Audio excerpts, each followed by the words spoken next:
Ya, ada salah satu nih ya, uh, pelayan masyarakat yang ngajak saya untuk face.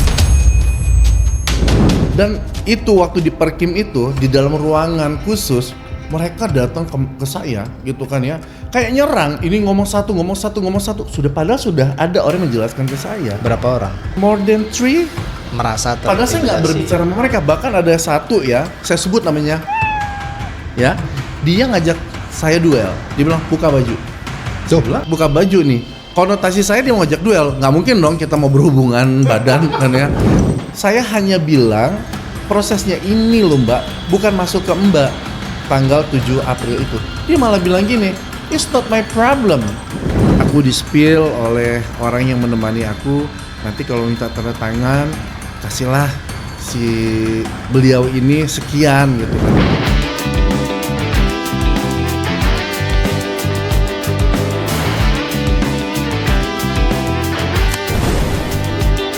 Hai, saya Alex. Di satu sisi pemerintah butuh aturan. Segala hal tentang perizinan bukanlah formalitas.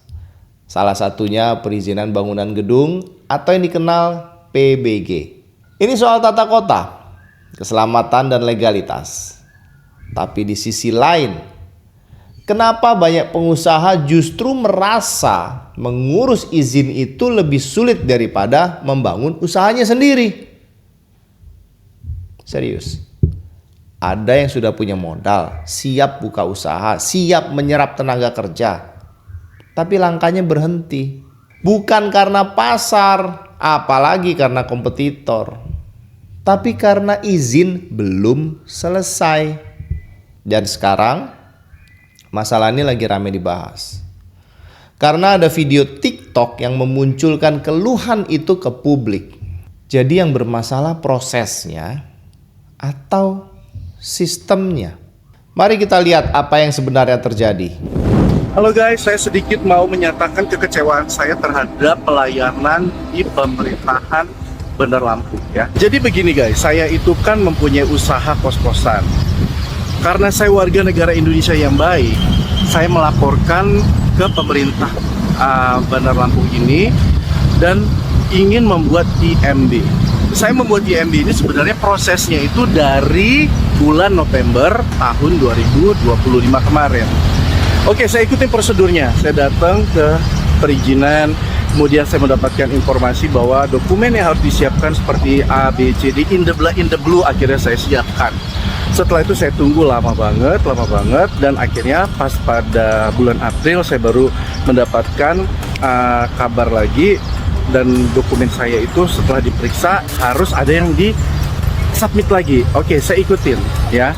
Setelah saya ikutin dan disubmit ke bagian Perkim, tapi ternyata katanya saya bangunannya itu masuk ke dalam komplek perumahan. Nah, disinilah permasalahannya. Yang membuat gambar bangunan tersebut itu bagian Perkimnya sendiri. Tetapi kalau memang dia membuatnya secara detail, dia melihat dong di dalam site plan saya itu, bangunan saya itu tidak berada di bangunan perumahan, tetapi kami berada di bangunan tanah sendiri dan di sana hanya 3 bangunan. Guys, di sini ya kita kalau mengikuti aturan ya itu ternyata makin dipersulit. Sementara banyak bangunan-bangunan kos-kosan yang lainnya itu tidak berizin, tapi karena saya warga negara Indonesia yang baik, makanya saya minta perizinan dan saya juga untuk agar itu legal saya membuat IMB. Tetapi ternyata di Bandar Lampung ya, saya nggak ngomong tempat yang lain, di Bandar Lampung ini semakin kita mengikuti aturan semakin dipersulit. Sementara SOP yang saya lihat biasanya itu cuman 2-3 minggu atau 28 hari itu selesai. Saya tadi barusan aja ngedatengin ke bagian Perkim, saya merasa seperti intimidasi. Mereka rame ngomong ke saya merasa kayak dikeroyok. Saya datang dalam keadaan katanya marah, emosi. Oh jelas, gimana saya nggak marah? Saya harus bolak-balik tuh hanya untuk mengurusi ini ya, dan tidak selesai-selesai ya. Ada salah satu pelayan masyarakat yang ngajak saya untuk fake.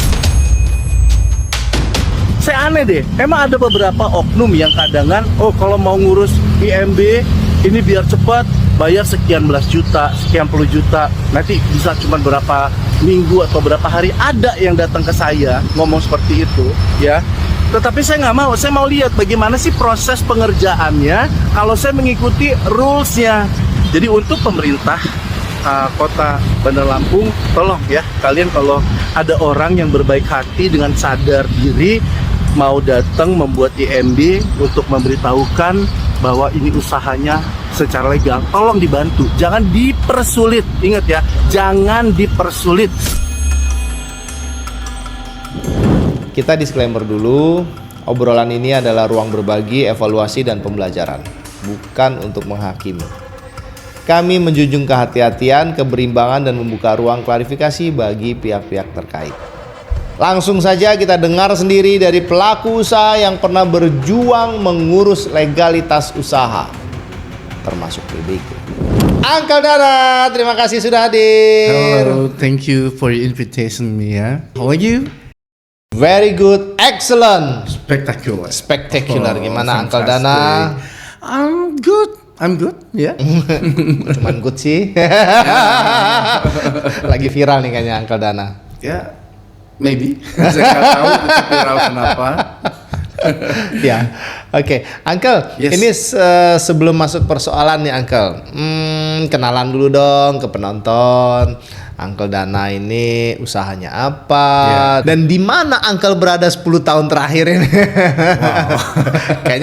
kayaknya penonton belum tahu juga karena ternyata Uncle punya Kesibukan apa? Punya kesibukan dan punya background dulu. Ini penonton teman-teman belum tahu ternyata Uncle ini seorang penyanyi band. Ya, sempat dulu ya, berapa waktu yang lalu sempat jadi vokalis band Panglima. Terus juga sempat juga main sinetron dulu, kemudian juga presenter TV, tapi itu udah lama ya. Udah lama banget gitu kan.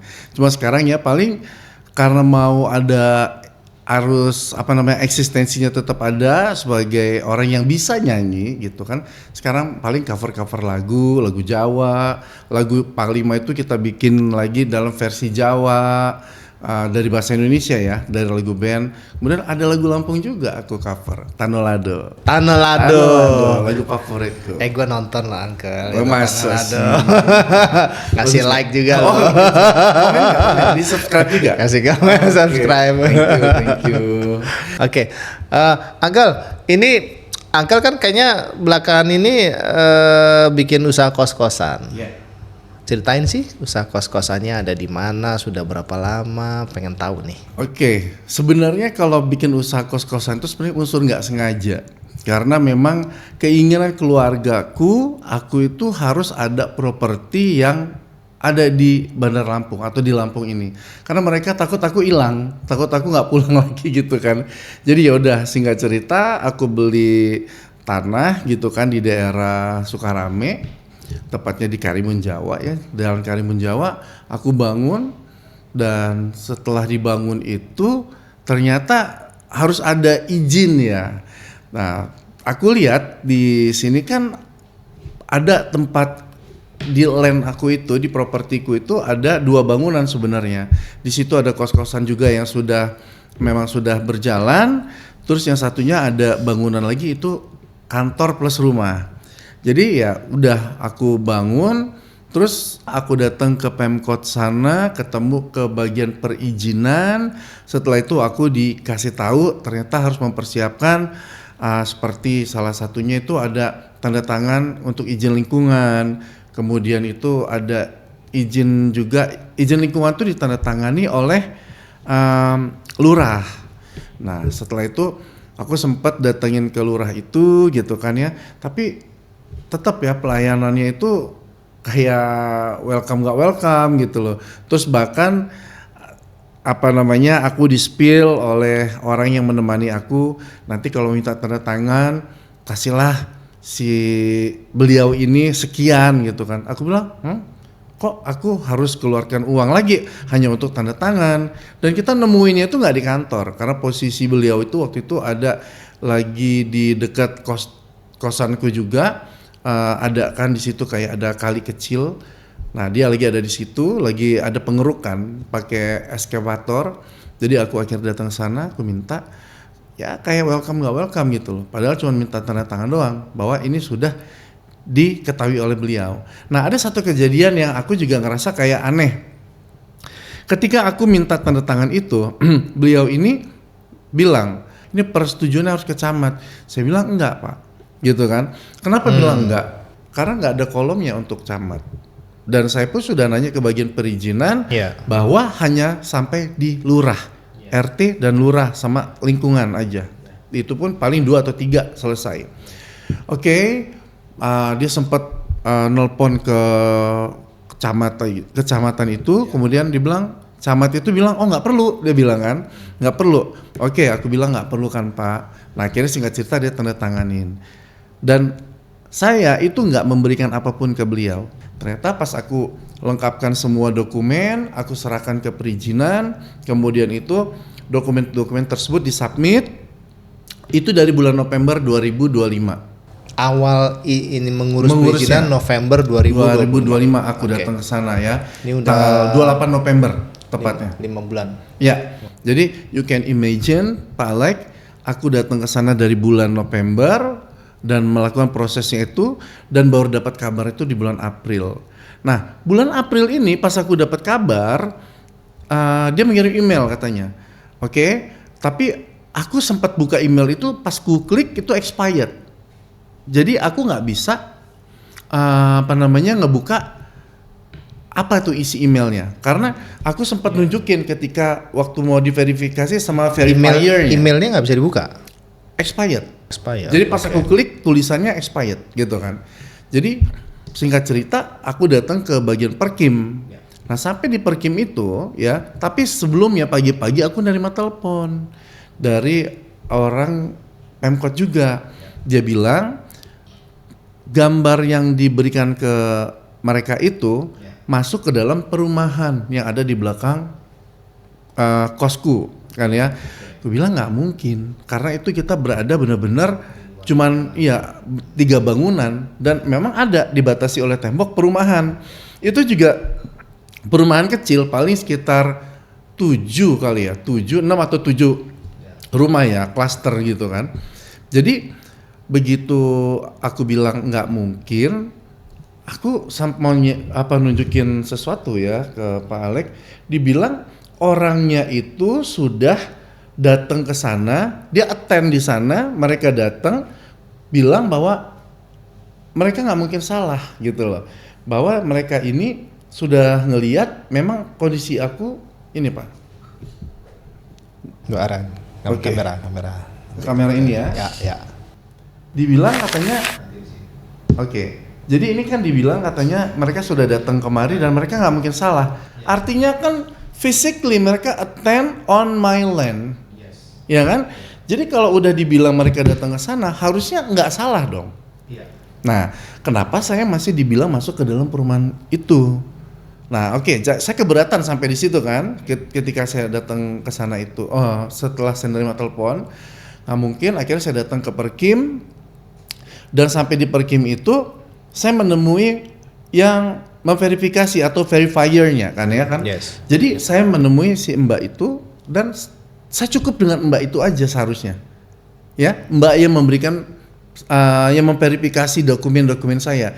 Dia bilang, saya bilang Mbak, ini prosesnya saya dari bulan November loh. Saya bilang, iya tapi kita nerimanya itu bulan April tanggal 7. Oke, saya nggak denial.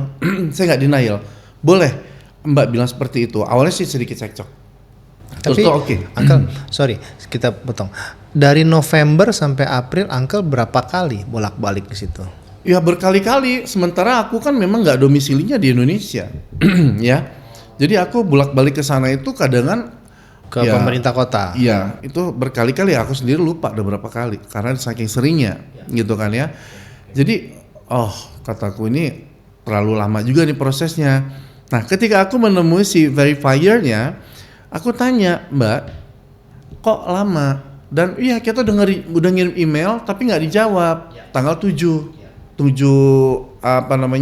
April. Aku lihat nerima nggak emailnya? Aku bilang ada nih email masuk, tapi pas aku klik tulisannya expired. Nah begitu udah expired itu artinya kan nggak bisa ngelihat jawaban apa. Tapi aku foto, ternyata aku tuh ditolak. Ditolak dengan alasan yang tadi dan harus merubah dokumen. Nah berdasarkan yang tadi telepon pagi tadi ini sebelum aku berangkat ke Pemkot itu, aku disuruh ngupload ulang. You can imagine Pak Alek, kalau aku harus upload ulang berarti aku kayak Pertamina, dimulai dari nol ya Pak. Oke. Jadi kalau aku dibilangin harus memposting, mensubmit ulang dari nol, aku nunggu berapa lama lagi? 5 bulan lagi. Jadi proses ini berapa lama? Sedangkan yang saya ingat, saya baca tuh di Google ya, di sosial media yang ada, itu SOP-nya 28 hari. 28. Ya, 28 days. No more. Oke, kalaupun lebih dari itu, ya mungkin sebulan setengah oke ya. 2 bulan, 3 bulan oke loh. 2 bulan tuh masih oke, 3 bulan masih oke. Tapi kalau udah 5 bulan, aku perlu bertanya SOP yang mana dijalankan, ya kan? Nah, akhirnya singkat cerita, karena aku sedikit debat ini di bagian verifikasinya, dan dia bilang aku prosesnya ini mulai dari November dan sekarang belum selesai. Dia bilang masuk ke dia tanggal 7 April, ya kan? Iya, aku bilang benar itu Mbak, gitu kan. Saya hanya bilang prosesnya ini loh Mbak, bukan masuk ke Mbak tanggal 7 April itu. Dia malah bilang gini, it's not my problem. Seorang aparat negara, ada orang yang mempertanyakan dokumennya, dia bilang it's not my problem. Saya bilang, Mbak, benar. Saya bilang, sampai saya bilang gini, saya bilang, kamu kenapa nya? Kamu bilang it's not my problem. Yeah, that's right. Itu aparatur negara kan? Ya, dia bilang it's not my problem itu benar sekali. Kenapa saya bilang benar? Karena memang bukan kamu yang saya tujukan untuk mengurus, tetapi kita bicara tentang apa? Tim. Tapi kita kan warga negara. Ya, kita ini tim loh bicaranya. Kalau saya datang ke Pemkot sini, artinya sudah tidak mengurus ini secara personal, tetapi instansi pemerintah. Instansi pemerintah ini saya mau datang ke bagian mana, mereka as a team. Saat dia mengatakan it's not my problem, dia tidak berdiri sebagai pribadi loh. Iya, nah itu yang saya tekankan. Makanya saya bilang, benar kata saya, kamu it's not your problem, but this is your team's a problem. Correct? Nah, sekarang begini, begitu akhirnya udah selesai ngobrol dengan beliau gitu kan, dengan sedikit argue gitu kan, datang satu orang ikut ngomong. Jadi aku itu merasa kayak diintimidasi Pak Alek. Ya, padahal sudah ada orang yang menjelaskan verifiernya, orang yang memverifikasi ini, dan si Mbak yang memverifikasi ini saya tanya berkali-kali, kamu datang nggak ke sana? Kamu datang nggak ke sana? Mereka nggak berani ngomong, gitu kan ya? Enggak. Akhirnya dia ngaku bahwa mereka atau dia itu melihatnya dari Google Maps. Nah, ketika ngeliat Google Maps, jelas kok jalan itu kita dari Jalan Karimun Jawa itu langsung masuk ke properti kami. Ya, tidak muter ke sana. Nah, tetapi mereka ngakunya tuh attend di sana. Mereka standing di atas land saya. Kalau attend ya, tapi kenapa saya nggak dihubungin? Ya nggak? Di sana ada staff saya kok. Oke kan ya? Berarti kan ini beritanya ini masih simpang siur, ya kan ya? Jadi akhirnya saya tanya lagi, benar Mbak datang ke sana? Masih belum mau jawab. Benar Mbak datang bagian verifikasi ke sana. Dia bilang akhirnya kita ngeliat Google Map. Nah ini loh yang akhirnya yang saya maksud itu salah satu yang membuat kita itu menjadi hilang respect ke dia, ke mereka. Ya karena mengaku datang tapi nggak datang. Sementara saya udah tunjukkan bahwa mereka katanya udah datang ke sana. Dan di sono ada CCTV kan pasti? Ada. Kalau dia datang bisa terekam dong. Yes. Nah ada semua sudut ada CCTV. Dan itu waktu di Perkim itu di dalam ruangan khusus mereka datang ke saya gitu kan ya. Kayak nyerang. Ini ngomong satu. Padahal sudah ada orang menjelaskan ke saya. Berapa orang yang datang? More than 3. Merasa padahal saya nggak berbicara sama mereka, bahkan ada satu ya, saya sebut namanya ya, dia ngajak saya duel, dia bilang buka baju. Saya bilang buka baju nih, konotasi saya dia mau ngajak duel, nggak mungkin dong kita mau berhubungan badan kan ya. Terus tuh ada dia langsung bilang buka baju gitu kan, terus saya bilang oh mau buka baju. Karena memang saya sempat bilang saya nggak takut dengan kamu. Kok si Mister ini ngajak buka baju? Karena saya ngerasa dia terlalu ngotot ngomong sama saya. Akhirnya saya bilang, saya nggak takut dengan kamu. Karena saya nggak ada kepentingan sama dia, ya kan ya. Dan saya tuh hanya ngomong sama si bagian verifikasi ini, si verifier ini kan ya. Ngapain ikut campur, datang satu gitu. Loh, kok begini sih cara melayaninya? Saya nggak terbiasa Pak Alex. Sempat dia ngomong seperti itu kan saya juga nggak suka gitu kan ngeladenin orang seperti ini gitu. Kok arogan banget. Jadi Pak Alex, singkat cerita, ketika saya sudah argue nih dengan si Mbak yang verifikasi ini, akhirnya saya bilang gini, dia menunjukkan bahwa bangunannya itu seperti ini dan salah dan saya harus mengupload ulang dan harus diperbaiki gambar saya itu side plan-nya itu Pak Alex ya. Jadi akhirnya itu saya sama dia karena saya udah paham, saya minta maaf. Mbak, tadi maaf ya kalau tadi kita ada friksi dan kita sampai argue seperti itu sampai tegang-tegangan, saya minta maaf ya. Oke, cuma sampai di sini aja ya Mbak urusannya. Oke, saya paham dan sekarang saya mau ke bagian perizinan. Saya ke bagian perizinan. Kemudian, Uncle, maaf, ini terjadi kan di gedung pemerintah Kota Bandar Lampung. Ya. Di bagian mana? Perkim yang ini. Di Dinas Perkim. Yang ngajak Ya. buka baju tadi itu? Perkim. Oh, Ya oke kan? oke. Tadinya kalau dia ngajak buka baju, saya mau belly dance. Oke. Terus akhirnya aku ke bagian keperizinan, aku tanya dengan customer service-nya. Ya, beliau ini memang yang mengarahkan saya. Ya, saya dengan beliau itu murni dia membantu. Tidak ada saya memberikan materi ke dia, tidak ada sama sekali. Trust me, ya, I swear. Nah, setelah itu saya tanya ke customer service ini. Saya bilang, ini kesalahannya ternyata dari gambar karena masuk ke dalam perumahan. Jadi harus ulang lagi nih set plan-nya ini seperti apa, harus dibikin baru lagi dan diupload ulang.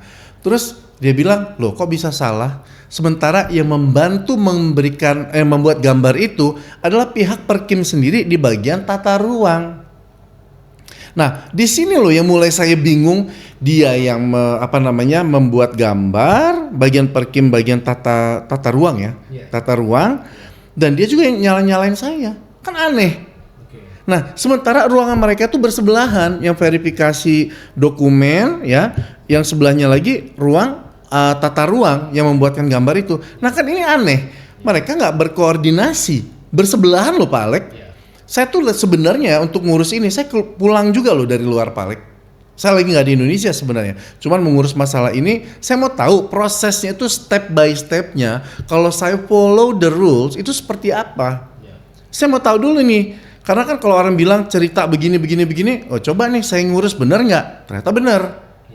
Banyak banget tuh orang-orang yang memberikan ajakan ke saya ya, yang di luar Pemkot ya, di luar Pemkot itu juga ada yang bilang ini ngurusnya tuh sampai 120 juta, sampai 15 juta, ya terus tuh 17 juta. Pak Alex, kos-kosan saya tuh kos-kosan kecil loh, ya, kos-kosan kecil loh. Sekarang kalau sampai timbul angka segitu, how come? Dari mana lu ngitungnya gitu loh?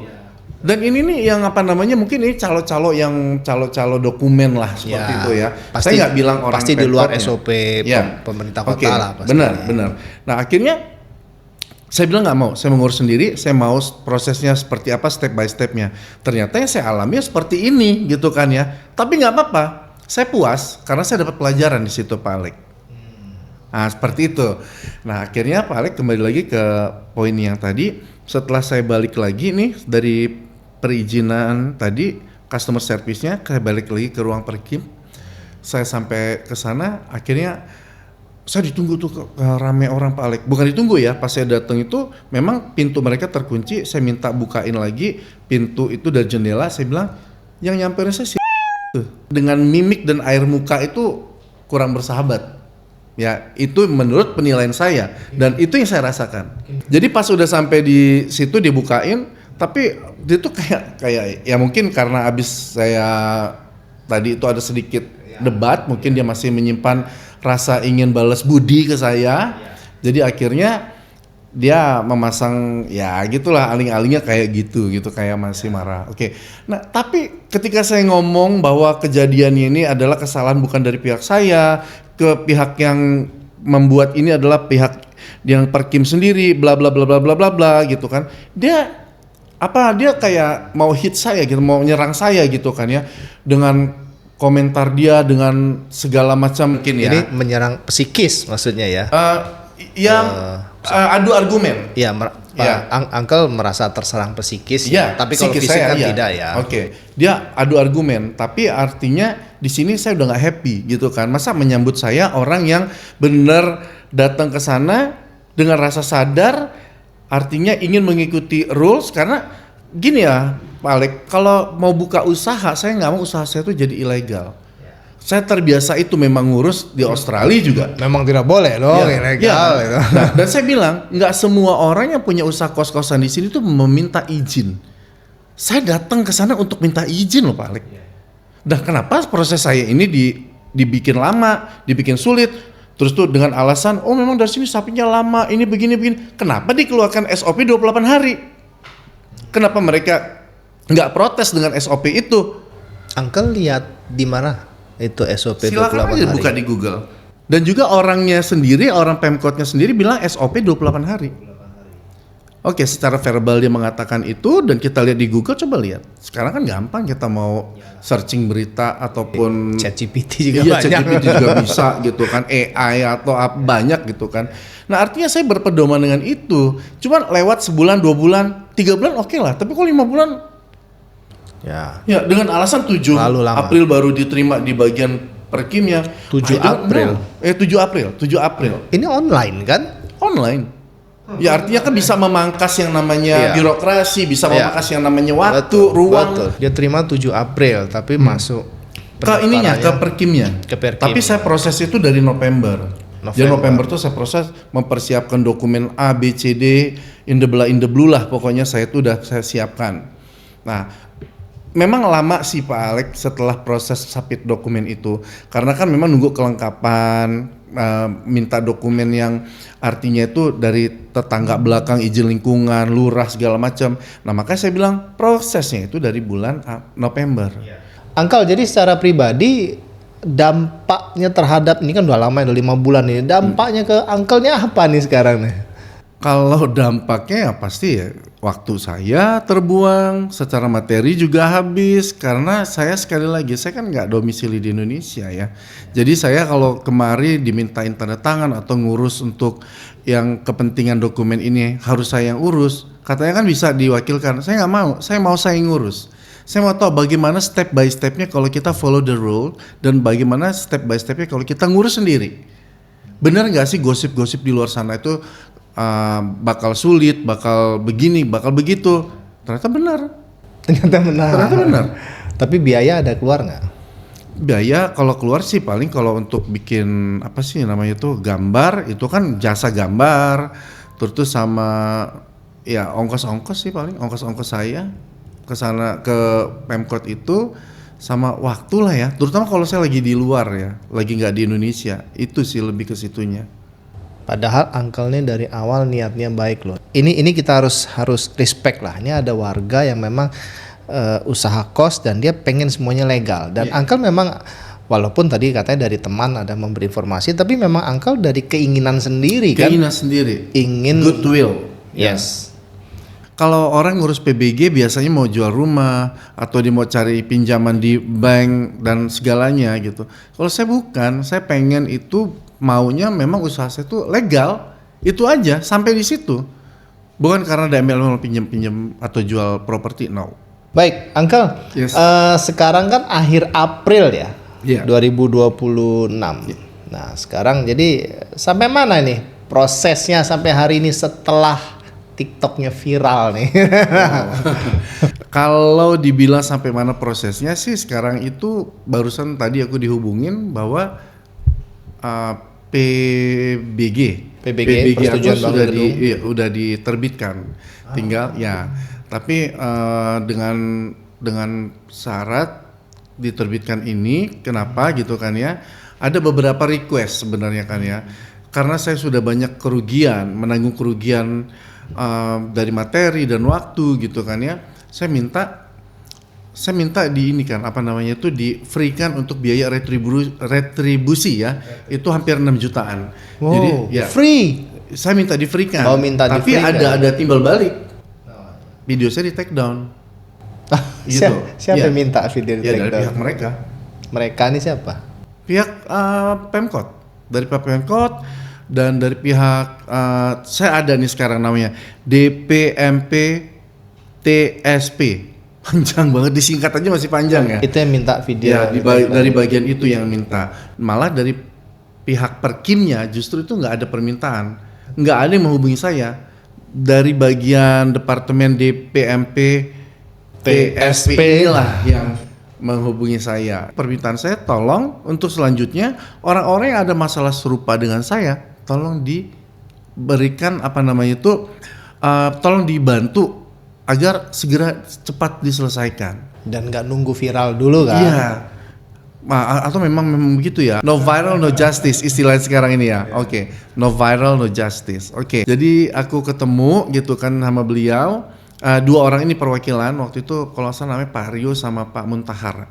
Nah dia hanya mendengarkan kronologis kejadiannya aja gitu kan, kenapa bisa begini, karena ada isu orang yang di bagian perizinan ini customer service-nya itu katanya menerima apa namanya uang dari saya, padahal nggak sama sekali. Jadi saya pengen mengklirkan si customer service ini, customer service boleh nggak sih saya bilang itu ya sebutan mereka ini.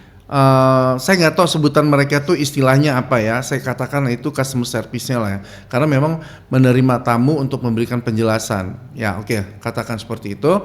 Saya bilang saya nggak memberikan apapun ke beliau. Justru beliau ini yang membantu saya memberikan knowledge dan men-encourage saya untuk sampai submit dokumen. Jadi ini benar-benar free. Free karena by Per kapan request. selesainya? Ini tanggal berapa ini? 29 April 2026. Karena tadi itu saya juga sempat nanya bagaimana perkembangannya. Saya minta update-nya. Ya, lagi ditanyain dan ketika saya dapat info udah selesai, pas mau di-print ternyata mati lampu. Ya udah saya tunggu gitu kan. Good news-nya itu sih. Sebuah pelayanan yang baik sekali. Ya. Dari pemerintah Kota Bandar Lampung. Kita harus satu sisi kita applause, Yes. satu sisi kita memberikan kritik dong. Ya. Ya kan, bahwa kenapa harus buka baju dulu, harus diminta buka baju dulu. Kenapa harus viral dulu? Mungkin dia kepanasan, AC-nya nggak ini kali, nggak dingin mungkin. Oke, Pak Alex. Jadi kalau menurut Pak Alex, step by stepnya yang benar itu seperti apa sih Pak Alex untuk mengurus PBG ini?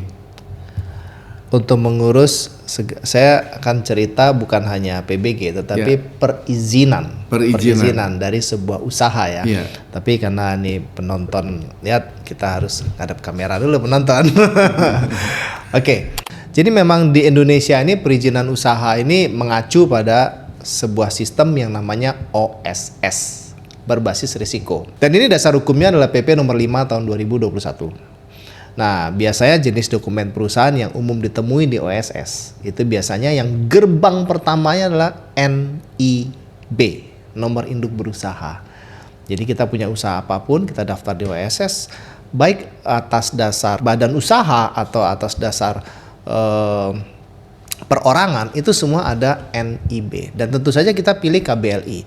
Nah, setelah NIB kita di OSS juga kita harus ajukan yang namanya sertifikat standar. Ini biasanya kalau untuk usaha berisiko menengah rendah atau menengah tinggi. Bentuk dari sertifikat standar ini kalau dia risikonya tinggi itu harus verifikasi oleh instansi berwenang, tapi kalau risikonya rendah dia harus ada namanya self declare atau pernyataan mandiri. Dan yang ketiga biasanya ini ada namanya izin atau persetujuan. Biasanya untuk usaha yang risiko tinggi. Bentuknya tuh bisa izin operasional, persetujuan teknis sektor tertentu, atau izin khusus sesuai bidang usaha. Yang berikutnya ada PB UMKU atau perizinan berusaha untuk menunjang kegiatan usaha. Ini adalah izin tambahan atau izin sektoral pendukung yang dibutuhkan pada tahap operasional atau untuk produk tertentu. Biasanya kalau untuk usaha-usaha tertentu dia ada izin edar, ada sertifikasi halal, ada BPOM ya. Nah, itu ada di PB Umku. Kemudian ada yang terakhir itu ada persyaratan dasar. Nah, ini sebetulnya bukan izin usaha inti, tidak seperti NIB tadi. Tapi dia sering wajib dipenuhi sebelum izin itu terbit. Misalnya ada KKPR atau kesesuaian kegiatan pemanfaatan ruang. Persetujuan lingkungan. Uncle tadi sudah ada ya persetujuan lingkungan tadi ya? Sudah. Ada. Oke. Lalu ada PBG atau persetujuan bangun gedung. Bahkan ada jenis usaha tertentu setelah PBG nanti ada sertifikat laik fungsi atau SLF. Nah, saya ambil contoh teman-teman bisnis hebat. Kalau toko ini toko online kecil, warung katakanlah, itu biasanya yang pertama dibutuhkan adalah NIB. Kadang nggak butuh izin tambahan, kecuali produknya diatur khusus. Nah, kalau yang kedua adalah restoran atau usaha makanan, itu biasanya yang pertama lagi-lagi sertifikat izin yang paling pertama adalah NIB, ini gerbangnya ya. Lalu ada sertifikat standar dan PB Unku. Misalnya sanitasi, sertifikasi halal, BPOM dan seterusnya. Nah, kalau untuk kos, kita ulangin lagi tadi ada NIB ya, KBLI-nya 55900. Lalu ada sertifikat standar izin usaha. Itu nanti bisa dilihat aja teman-teman di OSS. Kita semua online kok. Nah, kalau tadi bicara lagi yang berikutnya setelah sertifikasi standar ada KKPR. Ini kesesuaian tata ruang biasanya.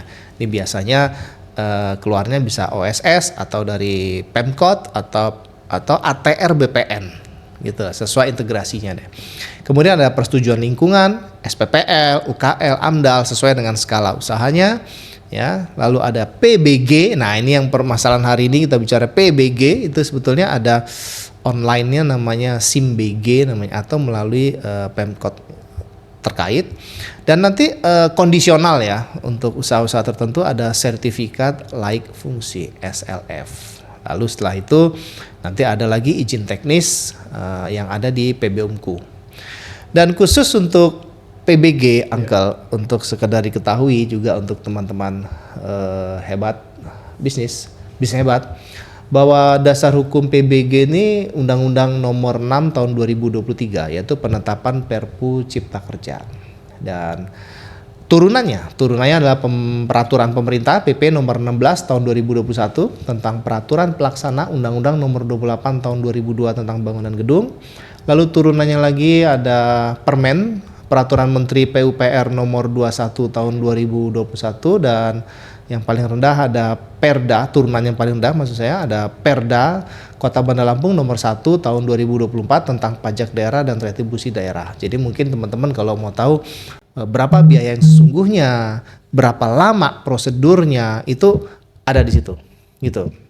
Hanya saja memang untuk kasus PBG kos itu seringkali ini sedikit yang perlu menjadi perhatian kita bahwa retribusi resmi pemerintah itu seringkali nilainya lebih kecil malah dari biaya jasa teknis.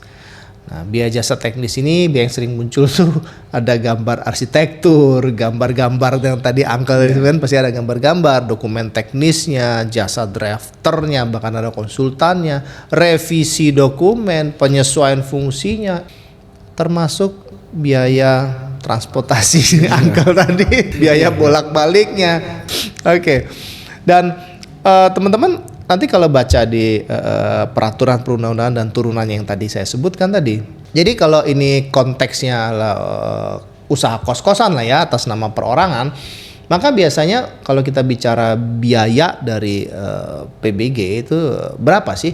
Itu ada beberapa komponen yang menentukan, yaitu mulai dari luas bangunan, jumlah lantai, jumlah kamar kos, lalu ini bangunan baru atau sebelumnya sudah pernah ada, lalu apakah ini malah rumah tempat tinggal yang difungsikan sebagai kos, ya dia masuk klasifikasi apa dan seterusnya. Walaupun ada drama di sini, tetapi pada akhirnya Uncle memperoleh PBG. Yes, Per hari ini ya, Per hari 29 April 29 April 2026. 2026. Dan Uncle sudah legal, berarti udah resmi untuk menjalankan usaha kos-kosannya. So what next Pak Alek? Setelah ini nanti? Kalau perizinan sudah selesai, berarti kan dasarnya sudah ada, legalitasnya sudah ada, maka Uncle bisa mulai masuk ke dalam nanti bagaimana strategi pemasarannya, lalu bagaimana operasionalnya supaya tidak terjadi pemborosan, supaya terjadi efisiensi. Oh, karena efisiensi juga ya? Oh, harus ada efisiensi. Kan? Oke. Nah, lalu nanti juga ada tadi yang saya sampaikan, ada strategi pemasaran untuk menaikkan revenue, pendapatan gitu. Dan juga nanti di akhir tahun ada perhitungan bayar pajak ya pasti ya? Sudah pasti. Ya, saya ucapkan terima kasih juga untuk pihak yang memang memberikan free untuk retribusi ini gitu kan ya. Ya artinya ya tadi kembali Pak Alek bilang walaupun tadi ada drama, ada friksi atau apa, emang harus begini dulu gitu ya. Kalau kita ngikutin benar-benar aturan kan seharusnya standarnya SOP-nya memang ya udah kasih aja sih. Kita kan nanti kedepannya akan bayar pajak. So, Uncle ini cukup lama ya di luar Indonesia ya kemarin. Berapa tahun? Lama, karena kan saya sebelumnya ada di Amerika juga kan, ada di Australia, terakhirnya Australia. Tapi tetap tidak lupa tentang WNI-nya dong. Enggak dong, aku nggak mau. Hati tetap merah putih ya. Merah putih. Jadi ini sebenarnya sih kalau ditanya bagaimana sekarang ada di Bandar Lampung atau di Lampung, ya aku nggak bilang ini secara keseluruhan. Ya, yang pasti sih aku I was shocked ya. Sampai di Lampung ini ngeliat Lampung berubahnya luar biasa. Lebih canggih banyak, ya gitu kan, perubahannya luar biasa. Banyak tempat wisata dan banyak juga orang-orang yang datang berwisata kemari. Bahkan aku sempat melihat di tahun 2025 di bulan November atau Oktober, Lampung ini menjadi urutan ke-9 destinasi terbanyak didatangi oleh wisatawan asing maupun domestik maupun asing, dan itu nomor 10-nya Bali. Oh. Dan Ya. bahkan aku tahu ada namanya pesisir barat itu dari temanku orang Australia yang suka surfing. Oh, oke. Suka surfing ya. Oke. Jadi dia suka surfing, ya artinya aku akhirnya tahu gitu kan. Oke, ya aku pikir Lampung. I was shocked untuk hal yang positif. Yes, Dan yes. ada juga I was shocked untuk hal yang negatif tentang hospitality daripada government kita. Tapi government kita ini officernya. Oknum lah Ya, petugasnya. Ya. Saya tuh usul ya Pak Alek ya, mungkin di instansi-instansi pemerintah, jangan hanya di private institusi ya. Kalau di private institusi mungkin mereka sudah ada cara untuk memberikan pendidikan bagaimana menjadi seorang customer service atau public hospitality. Mereka diadakan encourage ataupun sekolah-sekolah kepribadian atau bagaimana cara menyambut tamu. Itu hal sebenarnya itu penting untuk di sebuah instansi mau pemerintah maupun private. Yes. Karena memang jangan-jangan memang betul SOP gitu, cuman cara penyampaiannya, interpretasinya yang mungkin nggak kurang pas gitu ya. Iya Pak Alek, ketika kita menjadi seorang pelayan publik, ya kita harus menggunakan kata-kata yang bagus, cara yang sopan, kemudian cara yang bijaksana, dan kalian itu harus memposisikan netral. Baik, Uncle. Ya. Uncle ini last question. Ternyata bisa mendapatkan izin PBG secara free ya. Ini ada kalaunya. ini teman-teman pengusaha, owner UMKM ini kalau mendengar ini pasti kaget ini ya. Oke. Apa nih tips pesan-pesan Uncle untuk pengusaha-pengusaha, untuk UMKM, untuk para mereka yang sedang memperjuangkan perizinan ini, itu apa nih? Oke, terima kasih sekali lagi Pak Alek. Good question. Saya bilang lagi ini adalah good question. Kenapa? Karena sebenarnya gini, ketika kita mau membuat usaha dan saat kita berusaha, kita mau kan dalam keadaan psikis kita ini aman, nyaman. Kita mengerjakan bisnis kita ini happy. Jangan nanti suatu saat pas ada inspection, kita terkena dampak daripada kelalaian kita. Jadi memang lebih baik kalau kita mempunyai usaha besar atau kecil, kalau memang rulesnya mengharuskan kita daftar, mempunyai NIB ya Pak Alek, NIB, dan juga kita harus mengikuti aturan-aturan yang berlaku, kenapa enggak? Enggak merugikan kita kok. Toh kita berusaha, kita mencari uang, dan ketika kita harus membayar pajak, memperhitungkan dari pendapatan kita selama 1 tahun itu. Harus kita keluarkan, harus. Karena apa? Kalau kita nggak bayar pajak, gimana kita mau bayar pejabat-pejabat itu? Bagaimana mereka nanti mau ngebangun jalan, mau memberikan fasilitas di Bandar Lampung ini, fasilitas-fasilitas umum dengan baik kalau kita nggak bayar pajak. Benar kan Kak Pak Alek? Nah, artinya nggak usah takut untuk mendaftarkan diri, menjadi wajib pajak, menjadi orang yang taat peraturan. Ya, ayo, yuk para UMKM besar kecil, ayo kita buat usaha kita aman, nyaman, dan tertib. Ya, kalau saya seperti itu Pak Alek. Oke, Uncle, ini kita makasih banget loh. Nih ceritanya Uncle nih keren Sama-sama. banget loh. Ini sangat berguna bagi para penonton ini, rekan-rekan dari bisnis hebat nih. Kalau kita lihat lebih dalam, kasus ini tidak berhenti di soal sulitnya izin. Karena setelah viral, proses yang sebelumnya terasa rumit tiba-tiba bisa selesai jauh lebih cepat. Di titik ini pertanyaannya berubah, bukan lagi sekedar sulit atau tidak, tapi apakah sistem ini sudah konsisten untuk semua? Dan muncul pertanyaan yang lebih dalam lagi. Jika izin bisa diberikan tanpa biaya setelah viral, apakah itu sudah sejalan dengan aturan yang berlaku?